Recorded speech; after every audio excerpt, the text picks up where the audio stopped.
นวางท่าทีหลบลี่เมินมาเมื่อก่อนเที่ยวหาพบหน้าประจำทุกยามน้องวางเดี๋ยวนี้จืดจางบ่วางจักทีบอกอายจริงใจหรือพบผู้ชายที่ดีกว่าอายหรือคิดนอกใจจึงได้หลีกหนีนัดกันทุกครั้งนัดค้างทุกวันหูทันทุกที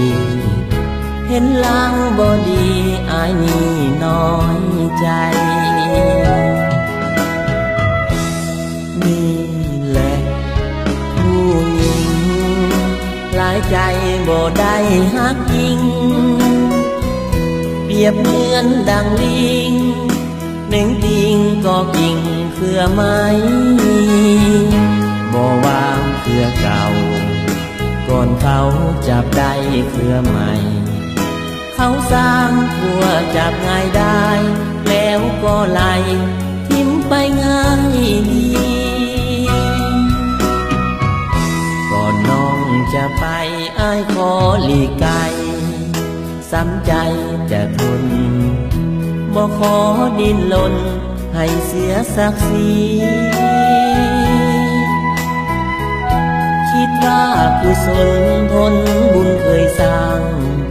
ร่วมกันเพียงนี้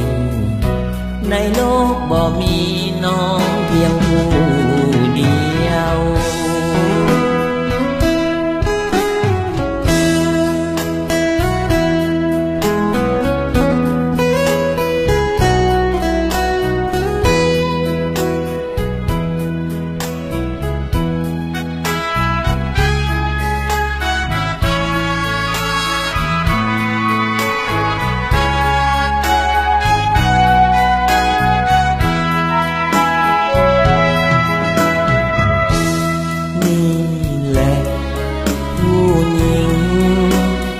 ใจบ่ได้ฮักจริง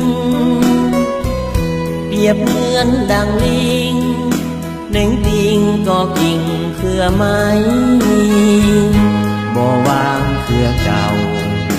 ก่อนเขาจับได้เครือใหม่เขาสร้างผัวจับง่ายได้แล้วก็ไล่ทิ้มไปง่ายดีก่อนน้องจะไปอ้ายขอหลีกไกลซ้ำใจจะทนบ่ขอดิ้นรนให้เสียศักดิ์ศรีคิดว่ากุศลผลบุญเคยสร้างร่วมกันเพียงนี้ในโลกบ่มีน้องเพียงผู้